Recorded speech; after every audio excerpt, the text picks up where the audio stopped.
টাঙ্গাইলের বড় কালীবাড়ি চলছে ৮ দিনব্যাপী এক ধর্মীয় অনুষ্ঠান। আজকে ষষ্ঠ দিনে সকালবেলায় আমরা চলে এসেছি কীর্তন। এসেই দেখছি মন্দিরে প্রথম প্রহরের পুজোর প্রস্তুতি চলছে। ভোগের পুজোর জন্য এখানে বিভিন্ন ফলফলাদি কাটা হচ্ছে।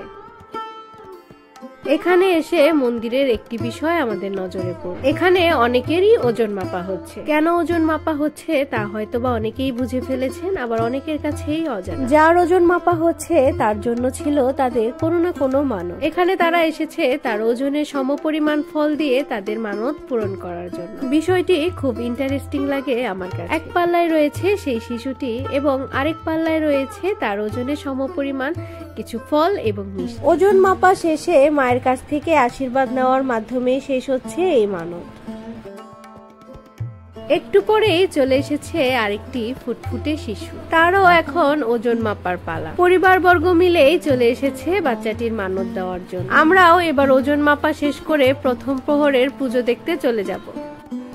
সবাই যার যার মতো ফলের থালা নিয়ে চলে যাচ্ছেন কুঞ্জর ওইখানে। যে যার জায়গা দখল করে বসে পড়েছেন আজকের ভোগ নিবেদন করতে। কেবলমাত্র প্রসাদ নয়, প্রসাদের সাথে সাথে অনেকেই নিয়ে এসেছেন ভগবানের জন্য ফুলের মালাও।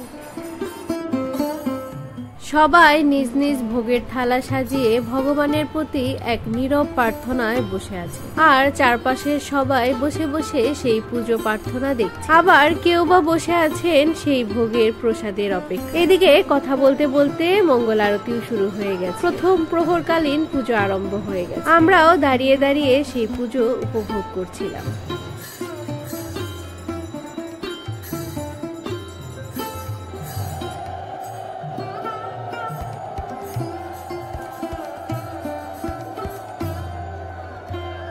আজকে কীর্তনে এসে এরকম একটি পুজো দেখতে পেরে আমার তো বেশ ভালো লাগলো। পূজা শেষে এবার চলছে প্রসাদ বিতরণের পর্ব। যেন ভগবানের আশীর্বাদ নেওয়ার আশায় সবাই হুমড়ি খেয়ে পড়েছে।